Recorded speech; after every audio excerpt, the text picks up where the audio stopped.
Happy New Year's Eve, everyone. Thanks for joining us for our New Year's episode of Uncivilized-Investigations. We have a small little thing about a guy that really interests Dave. He's got a man crush on him. Not quite. I just wanted to update you on a case I'm working on. It's a long-term case. It may not be out till... It's a very long-term Very case. long-term case. But we'll catch up with that in a bit. Go ahead, Dave. So in our last episode, I had mentioned a suspect that while I was trying to validate him as a suspect, I quickly realized he was not involved in the case I was talking about. But this guy deserves... Did they list him in the case? Not directly. It was none of the three people were actually listed as suspects. It was all other sources I was able to find them. Gotcha. But after reading about this guy, I'm like, there's no way we can't talk about him because this is Ooh, so it's a crazy person episode. quite literally. So Richard Steves was born February 1st, 1942, and he is a serial killer after having killed 5 people in 3 states between 1965 and 1966. His first victim was from his home state of Maine, and he had killed 2 people in New Hampshire and 2 people in Ohio.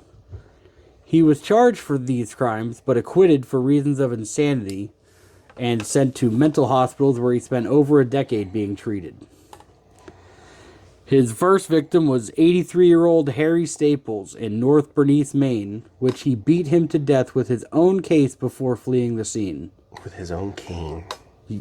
Staples was found nearly dead and rushed to a hospital, where he was being treated in intensive care for 2 weeks before dying due to his injuries. Police had interviewed multiple suspects, all while Steves remained on the run. Then July... So, first victim, just so I realized I could eliminate him from the Connecticut case. All those women were younger. His first victim was 83. His next victim, on June 19th, Steves broke into the home of 70-year-old Ralph Mace in Rochester, New Hampshire, with a knife and stabbed him 6 times before leaving, assuming he was also dead like his previous victim. Later that day, Mace was found still clinging to life, but died shortly thereafter. Again, 70-year-old man, not 20s to 30s woman. 2 months later, on August 14th, he was back in Maine and broke into a cabin in Augusta and brutally attacked 73-year-old Lorenzo Troyer with a blunt object. After the attack and Troyer falling unconscious, Steves fled again, thinking his victim was dead. Troyer was found by a friend barely clinging to life and brought to a hospital where he died the following day. In January of 1966, Steves had left New England area and traveled to Ohio. On his travel, his car had broken down, which I don't think Ohio was his destination. This is where his car happened to break down. The car broke down and... Chevy. Hey. He was given assistance and befriended an 84-year-old Louis Gephardt and his 35-year-old son Francis. Together, they were unable to help him with his broken-down car, and they invited him to and even brought him to their home in Coshocton, where Steves had bludgeoned both of them to death, stole their car, and then fled back to New Hampshire. At this point, Steve was wanted for the 3 murders he had committed in New England and was arrested at a restaurant in New Hampshire. The police had recovered the car he was driving, and seeing that it was registered to Francis in Ohio, he was then charged with the murders in Ohio. The trial started in New Hampshire for the murders that happened in New Hampshire and Ohio, but was not brought up on charges for the murder in Maine. Steves had admitted responsibility but pled not guilty by reason of insanity. Thus, the New Hampshire Supreme Court decided to research into the case and stop the trial, acquitting Steves by reason of insanity, and admitted him to the Concord Mental Hospital.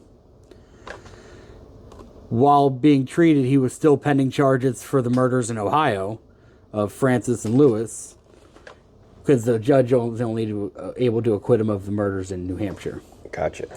Steves filed an affidavit requesting extradition to Ohio for a speedy trial. In December of 1971, he was transferred to Ohio, but immediately underwent psychiatric exams for 6 months. For 6 months? After the exams were completed, he was sent back to New Hampshire, and in 1980, the staff had felt that Steves was no longer a threat to society and was allowed to leave the hospital and was given a 3 to 7 year prison sentence for the murders. Oh, 3 to 7 years. That was for the murders in New Hampshire. So they acquitted him based on the insanity plea. Then when he was deemed he was able to stand trial, they brought the charges back up.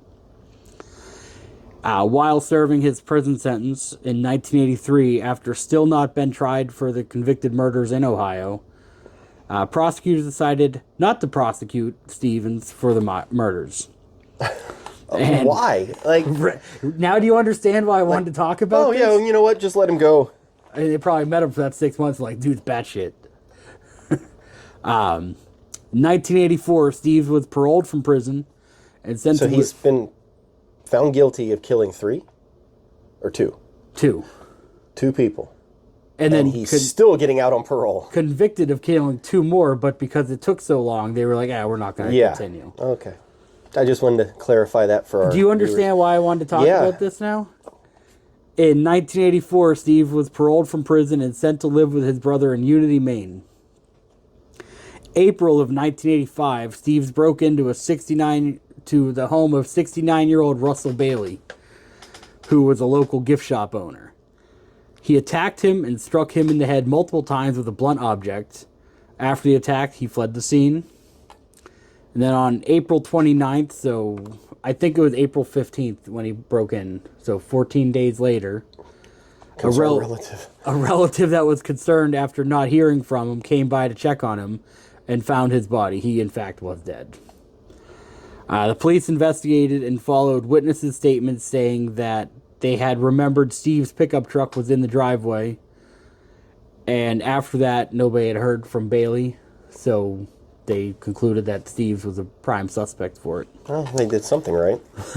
Steve was brought in for questioning about the murder and gave police conflicting statements. First, he told investigators that Bailey had offered him money for sexual favors. I think it was to the tune of $1,000. And a 70-year-old man was asking for sexual favors. I don't know if I'm... From at this point, I believe he was in his 40s. He's like 43. Steve also said that someone else must have killed him. But he also told investigators that he remembered having vivid dreams of killing Bailey himself and that he was questioning his faith in God. After this, Steve was then charged with the murder of Bailey and then the 1965 murder of Harry Stiles, who was believed to be Steve's first victim for decades prior. He hadn't been charged with yet. Steves was being held in the York County Jail, but had to be moved to the Maine State Prison for his own protection after attempting suicide twice. Thought that was interesting because the York County Jail, York County is where we used to vacation at in Maine. Oh. And the other thing I thought... Did you do it? Maine State Prison, for movie fans out there, that is the actual Shawshank prison of Shawshank. Oh, that's the Shawshank. However, the movie was filmed in Ohio. That's stupid. In this trial, he did not pursue an insanity defense, but his lawyer fought that he was being framed by the real killer. What, his other personality? Steve was found guilty and then sentenced to life in prison. Which he should have been the first time. Yeah. 1987, Steve's lawyer was seeking a new trial on claims that the testimony was ruled inadmissible and was contradictory to a denial of another man they questioned who they claimed was the actual real killer. His lawyer also claimed that the jury did not have enough evidence to back up the guilty verdict. He did not receive a new trial and remained incarcerated. In 2017, Steve thought it was right to make a public announcement. He felt he was no longer a threat to the public and should be freed from prison. He was not. Oh. Although his claims of being rehabilitated, he remained in prison and was diagnosed with Parkinson's disease. And I tried to see if he was still alive or not, but I wasn't able to confirm. But there was no record of him being released. Let's hope not. The last record was him being diagnosed with Parkinson's. He already had practice beating people to death with a cane. Blunt objects, canes. Oh my God. You know, people tried to help him with his broken down car, and Yeah, I'm gonna say there might be a couple more people still alive if the police in the beginning would have done or the courts in the beginning would have done their job. oh, there would have been one more person still alive because they let him get away with 5 of them before anything. Yeah, that's insane. But their treatment of it was to let's put him in a mental academy, 3 to 7 years for killing 2 people. Wow. But I was reading this and I'm like, there's no way we can't talk about it. Yeah, that's super interesting. But What do you got speaking of coming people getting away with things, so I'm not going to use names in this because, like I said, it's going to be probably a 2 or 3 part series that we're going to do. But I am looking into a missing persons case right now that I don't even really remember how I found it. I was doing research for one of these other cases and stumbled across the name, and I was like, that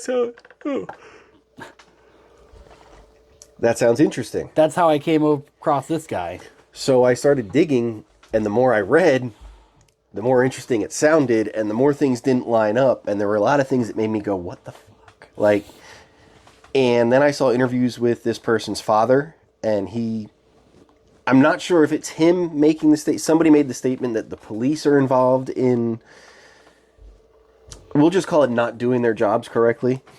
No, the police. I don't want to throw shade yet. I'm actually working on a right to know. Well, how many times have I called you about these right to know requests that I'm filing?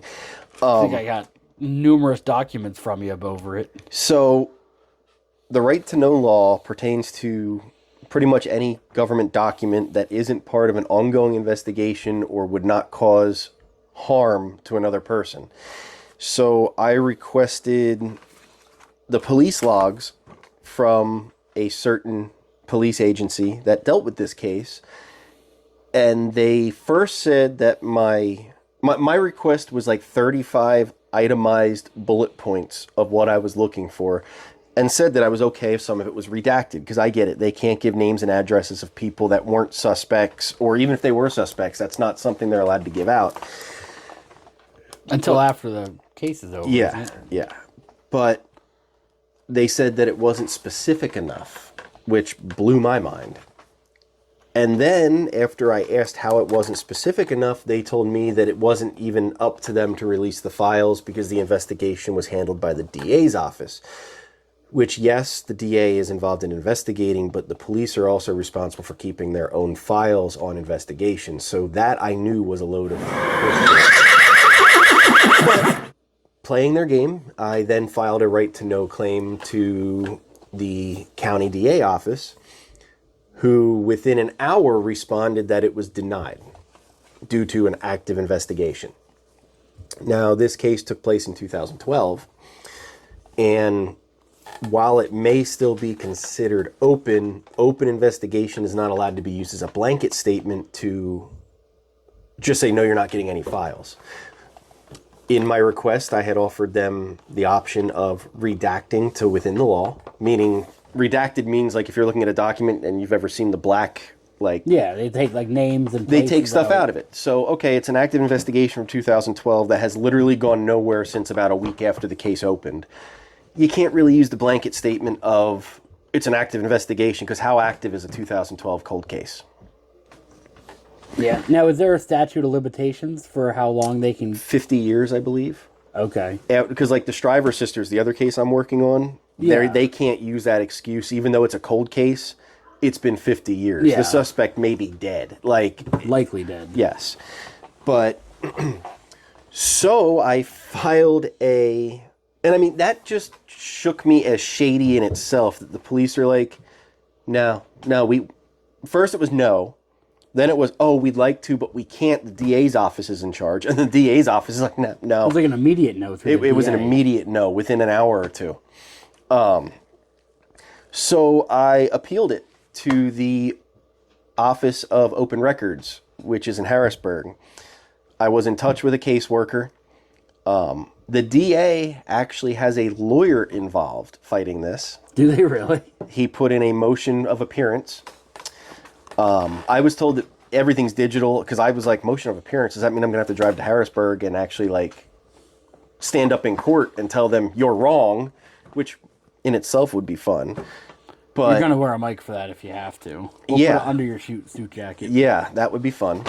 But I also, last night, I sent you that letter.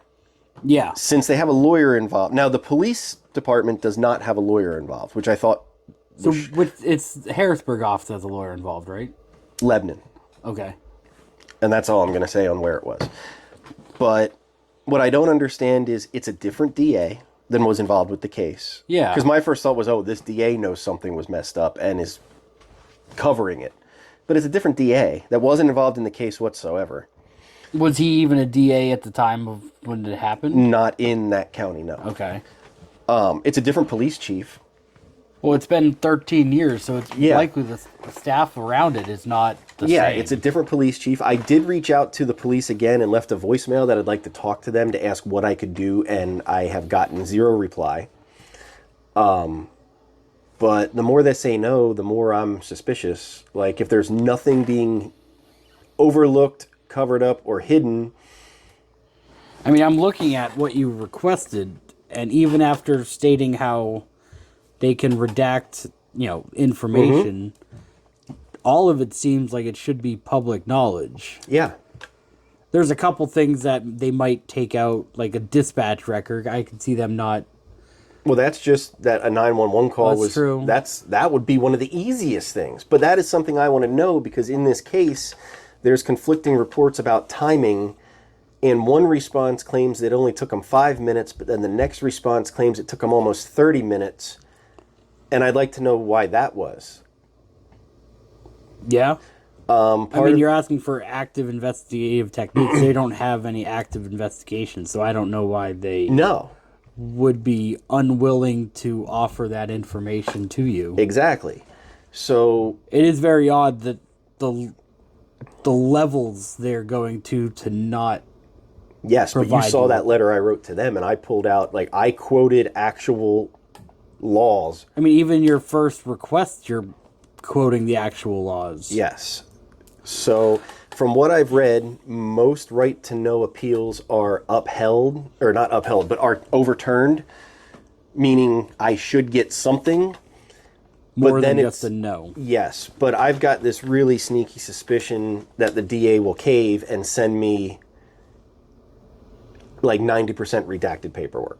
I'm going to get... You'll get a letterhead with a bundle of paper with black streaks on it. Yeah. Which then I will have to go back to the right-to-know officer and be like, look, this is a joke. They even redacted the dates. It's... Yeah, they redacted my name. But I wanted to bring it up because I was talking to another friend about this, and I'm like, how many people do a right-to-know request, which is a completely legal thing to do? You've got the right-to-know request, you've got a FOIA request, and you've got a Sunshine Act. They're all basically the same depending on where you're at. But how many people do a simple right-to-know request, and they get a no, and they make it sound official, and then the people just, oh yeah, that's not doable. The whole way you're going through, it seems like they're hoping you're going to give up. Yes, and I don't plan on it. And I have spoken to the person's family, hoping to get interviews with at least 2 of them. Dave and I are going to go to the area and get some boots on the ground at a couple different areas that I'd like to look at. But I just want to keep you guys up to date that it's not just us finding things on the internet and reading them. There's actual research going on, and at this point, possibly a court battle going on. That you're going to fight. Yeah. It's just, it blows my mind that these are open records. It's an open records request. I get it. They can't say, hey, we've been watching John B., because that couldn't be made public. But I'm not asking for that. I'm asking for call logs. I'm asking for reports. There's a couple things that, depending on where you read, this was missing from the house or this wasn't missing from the house. And I just want to see what the official reports say. I'm not asking for much. I'm not asking for a lot. I'm not asking to be shown behind the scenes. I just want some clarification and to help this family maybe get some answers as to why their loved one has been missing since 2012, and the police don't really seem to give 2 shits about it. I just did a quick search of if the police can refuse a right to know request, and police can, but they must cite specific legal exemptions and follow proper procedure, giving you the grounds to appeal if you believe the denial is unjustified. Which is exactly what I did. But they didn't give you any legal... No, they said not in depth enough or something like that. Well, they basically did like a clerical error as to why they couldn't on what you had requested. Yeah. Not because this is in the investigation. It's just like you didn't fill the form out. You didn't cross this T. Yeah, and it was just like with the Stiver sisters, when they told me that I couldn't have... They were asking for the information. They were asking for the court document numbers of the court documents that I was requesting. So if I had the numbers, would have already had the documents, and this whole conversation wouldn't have had to have happened. That is nearing its 15-day mark, and the state police has 30 days total to get back to me on that. So we should have an answer on the Stiver. That may be an upcoming episode very soon. That'll be interesting. I mean, that's another one. That's your backyard, pretty much. Yeah, and that's another one where we might go film some stuff on site, because one of the sites is less than a mile from my house. How similar is it now to when it was in the 60s? The one site is right off my road. Oh, is it really? Yeah, it's right at the bottom of the hill. Is it really? Mm-hmm. The other one is somewhere in I'm hoping if I get the police reports, there'll be a location in Hopewell. But I'm just wondering, how similar is Hopewell now to when it was then? The lake hasn't changed much, I would assume. Well, I mean, up until recently, they used to drain it and actually maintain it. It seems like they don't anymore. I mean, there's that. They did a couple years ago. Best bass fishing I ever had. Yeah, like 15 years ago. No, probably about 10. Was it really? Okay. 8, 10, yeah. But that's all I've got. I need to do it again. Yeah, they do. That's all I've got for our New Year's episode. But I think after the New Year, I'm going to maybe try to make some mini episodes like I did for this one on just interesting people I find in these cases. Because each one I've done, I've read about somebody, and it's like, I don't want to spend an entire episode talking about a suspect. Yeah. Especially more so in this one, when after reading about him, realized there was no way he was even a suspect. I don't know why they would have considered him one. I mean, the only way I could see them considering him a suspect was in the New Hampshire, New England area. It's just so weird with all these bodies and stuff you have in that area. And our next episode that I'm doing, I've got a lot of bodies in that same general area, but different time frames. That is, like my time frames is now. Oh. Not now, but recent, more recent, I guess. More recent? Well, I mean, I did, New Bedford, that was mid 80s. Some of these are 2000s. That's a lot more recent. Yeah. But that is our New Year's episode. Hopefully hopefully 2026 is better for everybody, because I don't know about you, but 2025 can suck the big one. I mean, can we go back to like 99? I want to be worried about the millennium again. Remember unplugging your computers and all that, thinking... Yeah, world was going to end, and unfortunately it didn't. Here we are. But no, that's a wrap. So if you like this video or any of our other videos, like and subscribe, please. It will help us make this... Anything you want to see done differently, or anything we haven't done that you'd like to do? I'm hoping to delve into more of the paranormal side, cryptid, that kind of stuff as the new year comes out. I'm going to start trying to find cases that have better information, because all of mine just seem to lead to a complete dead end. Let us know if you would like us to jump into the John Benet Ramsey thing. We both feel as if that case has been beaten into the ground. I have read about it a lot. I've watched a lot of documentaries on it, and I do have my own theories. But I also know that every podcaster or anybody YouTuber that does true crime has done it. Has touched on it. If you guys want to see it, drop a comment. We will do it. Maybe that'll be next Christmas's episode. We just don't want to do it if everybody's sick and tired of hearing about it. That's like my Lawson family. It was I've heard about that family probably like 6 or 7 times, and it wasn't until I was reading it I'm like, I know exactly where this is going. But yeah, like, subscribe, join us on all the social medias, drop us a message, just say hi. We've got Discord. We will chat with you. Yeah, by all means. But other than that, thanks for watching another episode, and we will see you next Monday at 9 o'clock. Welcome to the new year.